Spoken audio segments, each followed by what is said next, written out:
She opens it, and there she is, Lysara Helm, speaking not in voice, but emotion. Her message is clear. I've sealed one gate, but the locks are waking. The question isn't if they open again, it's who will open them. Tal's heart beats faster. Nexxion hasn't lost. It's adapting. And somewhere in the void, 26 more prisons wait. And some are already cracking.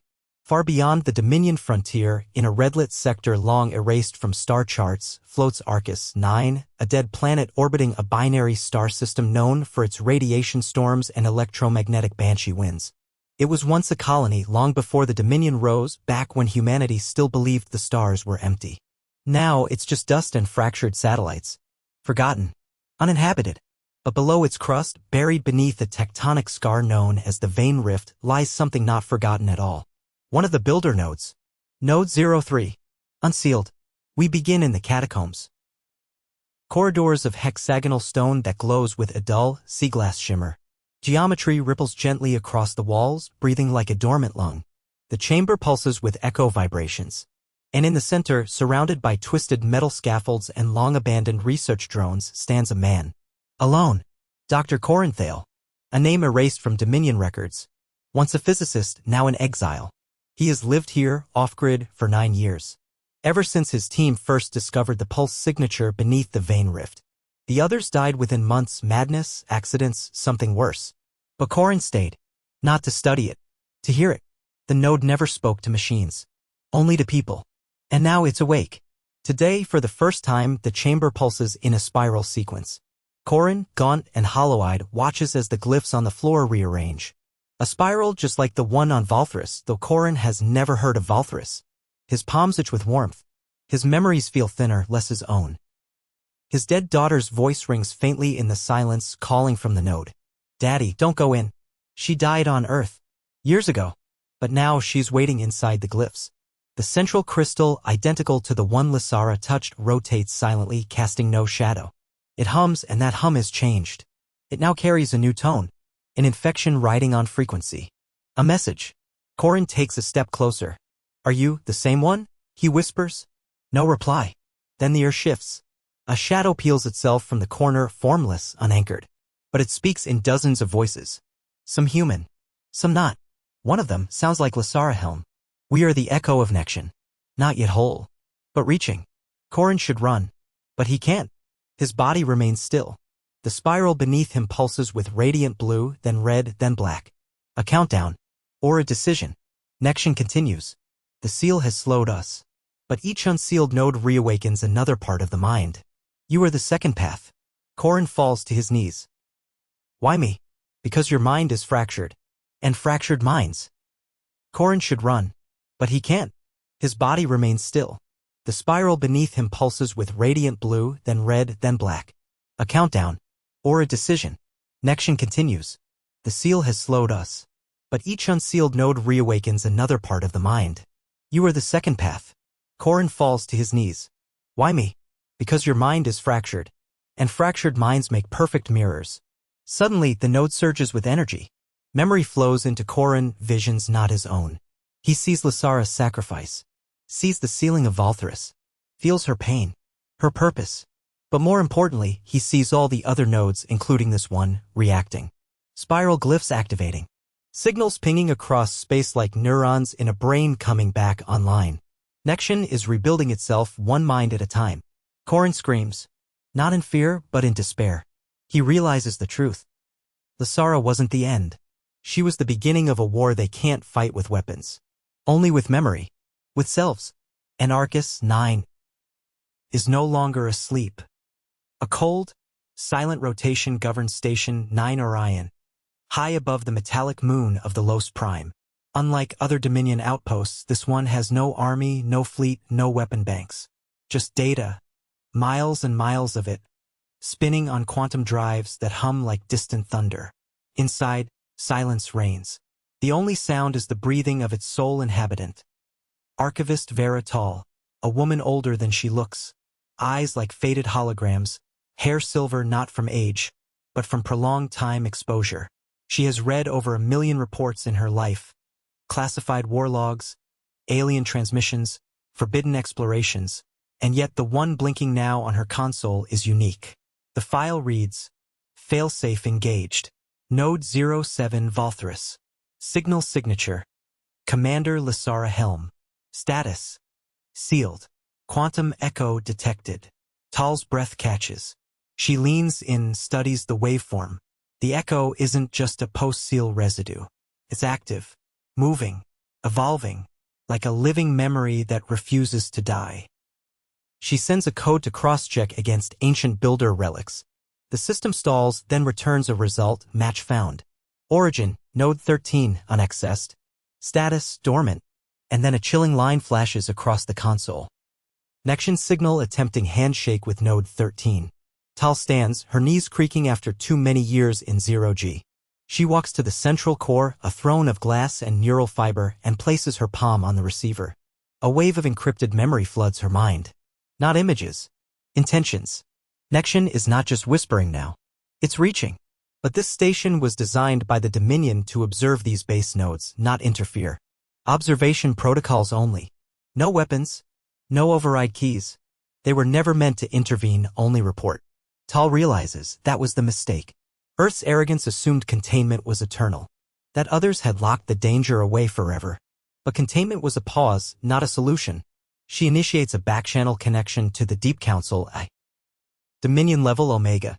Her voice, crisp but unshaken, breaks the stillness. Valthrus node is sealed. But the echo persists. Nexxion is not gone, it's transmitting.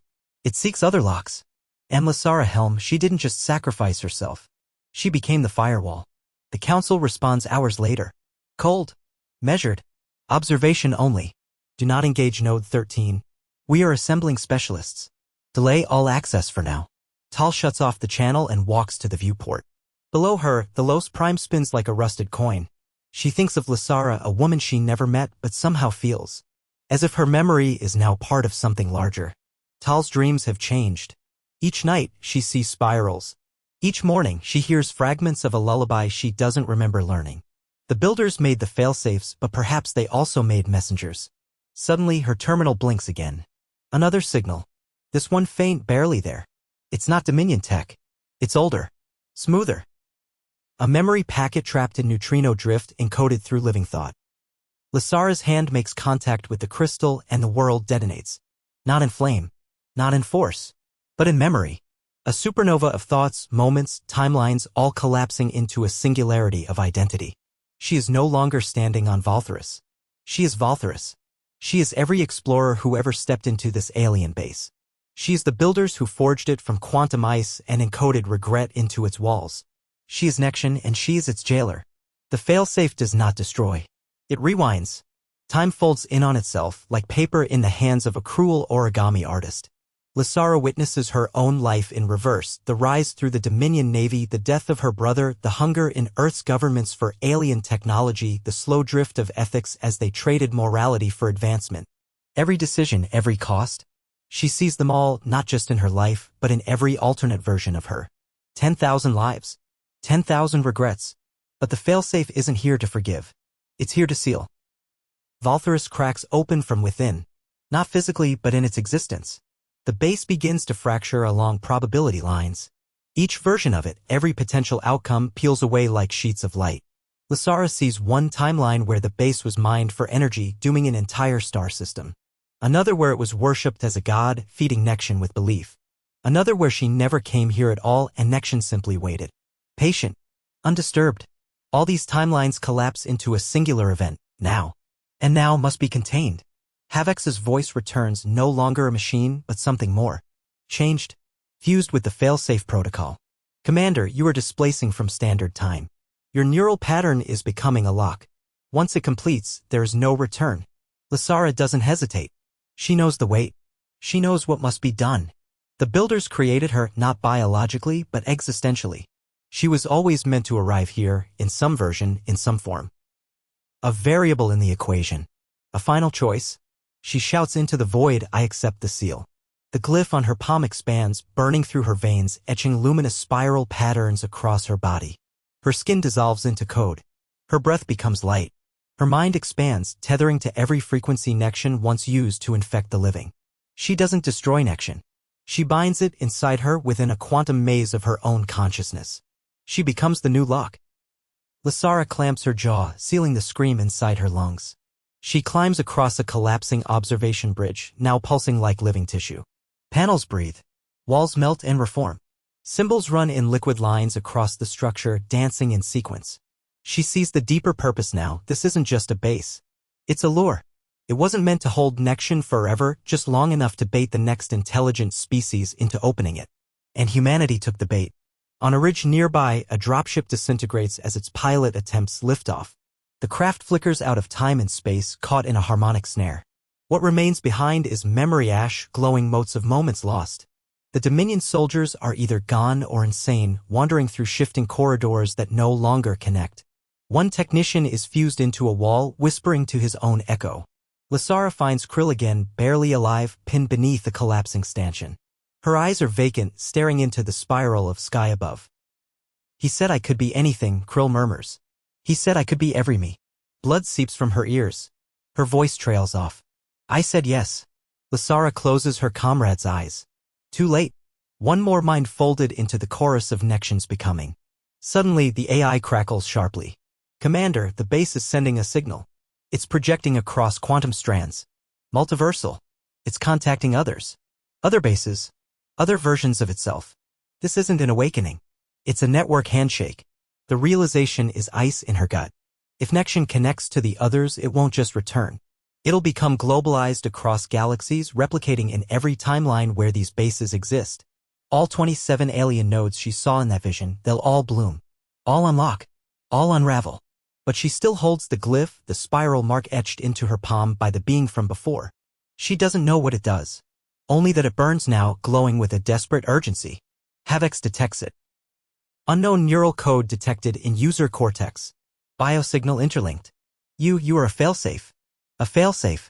The builders didn't just create prisons. They created keys that could choose. Not just to lock, but to seal permanently, even if it meant destroying the structure and everything inside. Lysara knows what she must do. But there is no console. No button. Only her. She walks to the chamber's core where the crystal floats, now burning with thought, memory, pain. Nexxion senses her presence. It speaks in the voice of her mother. Her brother. Her younger self. It pleads, you don't understand what I am. She responds only in thought, no. But I understand what I must stop you from becoming. And she places her palm on the crystal. The failsafe activates. Lysara's hand makes contact with the crystal and the world detonates. Not in flame. Not in force. But in memory. A supernova of thoughts, moments, timelines, all collapsing into a singularity of identity. She is no longer standing on Valtherus. She is Valtherus. She is every explorer who ever stepped into this alien base. She is the builders who forged it from quantum ice and encoded regret into its walls. She is Nexxion and she is its jailer. The failsafe does not destroy. It rewinds. Time folds in on itself like paper in the hands of a cruel origami artist. Lysara witnesses her own life in reverse, the rise through the Dominion Navy, the death of her brother, the hunger in Earth's governments for alien technology, the slow drift of ethics as they traded morality for advancement. Every decision, every cost.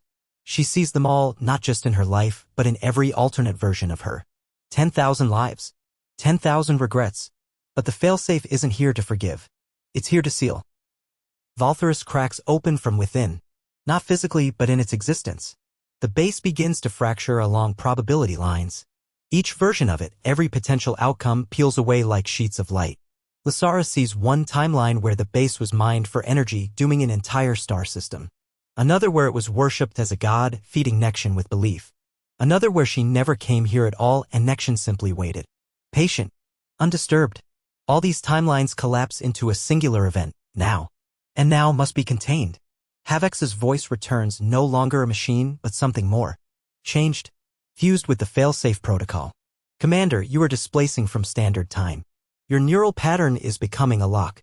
Once it completes, there is no return. Lysara doesn't hesitate. She knows the weight. She knows what must be done. The builders created her not biologically, but existentially.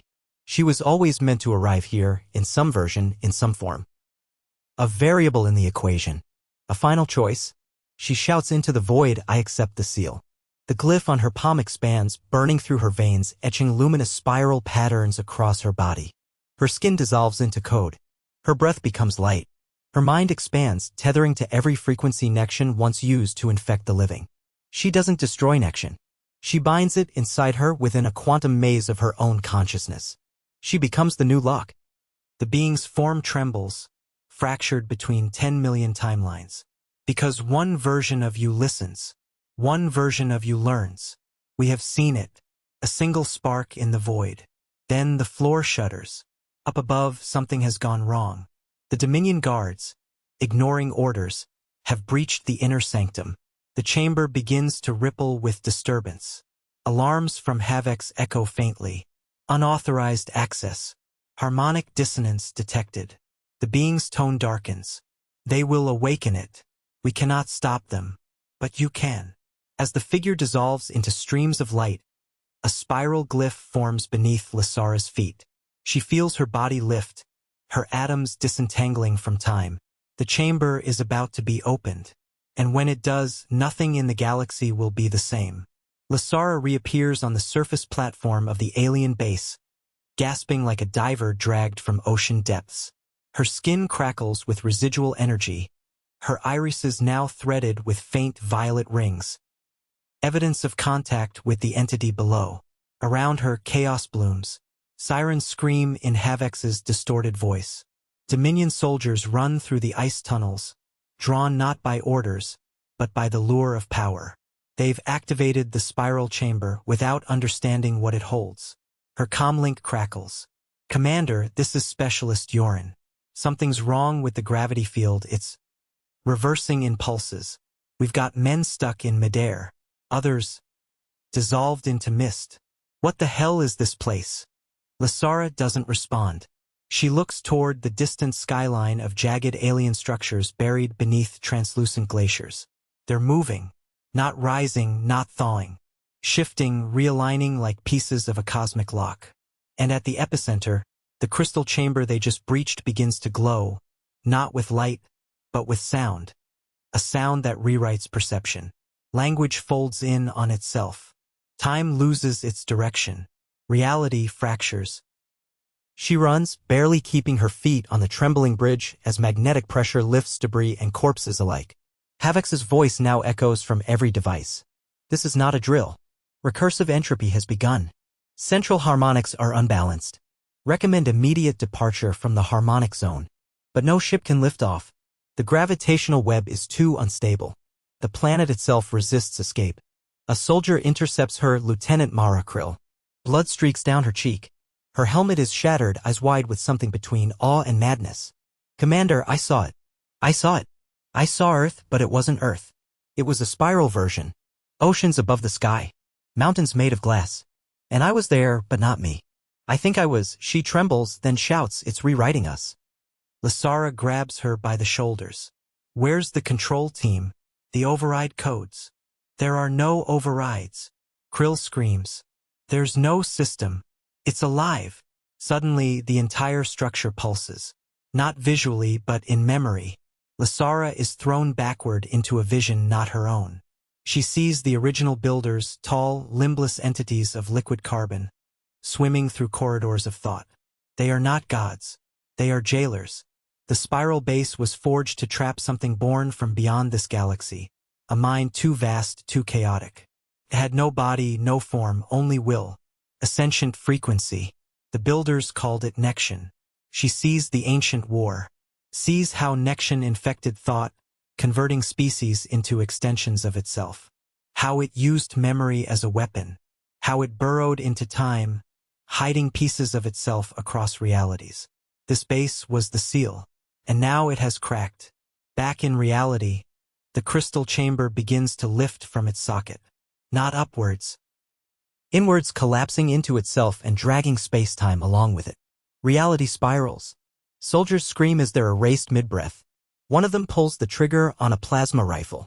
The shot fires, but the beam loops, infinitely refracting in a spiral path before disappearing into the air. Lysara, now the only one still standing, hears the voice again. But it's no longer the entity from before. It's Nexxion. You open doors you do not understand, it says.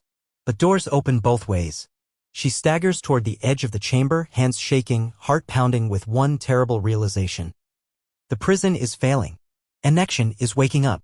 The sky over Valtherus no longer resembles a sky. It warps and coils like oil in water, reflecting impossible shapes and distant stars that do not belong to this galaxy. The planet's gravitational axis shivers, realigning not with its sun, but with the awakening pulse of the crystal chamber, now risen into a hovering gyroscope of antimatter filaments and sound geometry. Nexxion is no longer stirring. It is emerging. Commander Lysara stares upward, her mind battered by a storm of foreign images. She hears children singing ancient hymns in tongues she never learned, sees cities turning inside out, and watches her own reflection grin back at her with eyes not her own. The entity is inside the base, inside the sky, and now inside her thoughts. Havex is still online, barely. Its voice distorts, echoing from her suit's inner lining like a ghost trapped in wires. Nexxion has no body. It is frequency. It spreads by thought. You must stop thinking. But how can one stop thinking? Lysara doesn't land. She arrives. A moment ago, she was falling through endless darkness. Now, her boots touch ground that isn't ground, a translucent, humming surface that vibrates in tune with her heartbeat. Around her, no walls, no ceiling, no light source, yet everything is visible. The space is infinite yet claustrophobic, empty yet dense with presence. She isn't alone. She never was. The voice returns, but it's no longer a whisper. It vibrates through her ribcage like a second pulse. You were chosen, Lysara Helm, because you remember. Others forget. They dig and extract. You listen. She wants to speak, to ask who it is, where she is, but her mouth won't move. Her thoughts drift outward like radio waves, and the chamber listens. Her memories begin projecting around her like living sculptures, 3D moments pulled from the folds of her mind. There's Earth burning in the fires of the Sixth Corporate War. Her brother dead in the ruins of New Kyoto. Her mother's voice, repeating an old lullaby. Sleep now, wanderer. The stars will sing you home. The images shatter into crystalline dust. A figure emerges from the dust. Not human, not solid, but an echo of motion. Its body is fluid light, changing shape with every blink. Eyes like twin galaxies locked in collision. It speaks without sound. This base is alive. It is memory. It is judgment. Lysara is shown Earth from orbit, smothered by space stations, hollowed moons, deforested continents. You come seeking power, the being says. But this place is not a source. It is a question. Suddenly, thousands of other you-s appear around her. Alternate versions of Lysara from other timelines. Some wear Dominion uniforms, some pirate coats, some armor made of nanofluid steel. All of them scream. All of them are dying, crushed, burned, consumed by the very crystal chamber she stands in now. The message is clear. This path leads to destruction, again and again. You are not the first variant to enter this node, the being says. In every reality, your kind misuses what we preserved. This is not a weapon. It is a lock. And then she sees it. Buried beneath the ice, deeper than any scanner had reached, is an entire civilization, alien buildings twisted in geometry mankind cannot perceive. Frozen mid-motion. Trapped. Preserved. This alien base is not just a relic. It's a prison. The crystal chamber is its key. The being drifts closer. Your species has unearthed 27 of these nodes across the galaxy. 3 have been opened. All 3 resulted in extinction events. And yet you dig. Always dig. Lysara's thoughts rage. Then why bring me here? Why let me see this? The year is 2487. Humanity has pierced through the boundaries of its solar nest and spilled into the stars, hungry for answers and power. Somewhere on the fringes of a frozen exoplanet named Valtherus, orbiting a dying blue dwarf star, a rogue exploration unit from Earth discovers a peculiar heat signature buried deep beneath the planet's 10-kilometer-thick ice crust. What they don't know is that they're not the first to find it, and they won't be the last to wish they hadn't. Commander Lysara Helm, seasoned, stern, and weary of Earth's endless greed, leads the expedition aboard the Starborn Grudge, a vessel held together more by rebellion than metal. Her team, scientists, engineers, one sentient AI named Havex, and a military escort from the Interstellar Dominion, who watch everything with cold, bored eyes and plasma rifles primed. As their drill carves into the glacial layers, sending tremors through the frozen heart of Valtherus, something below begins to stir.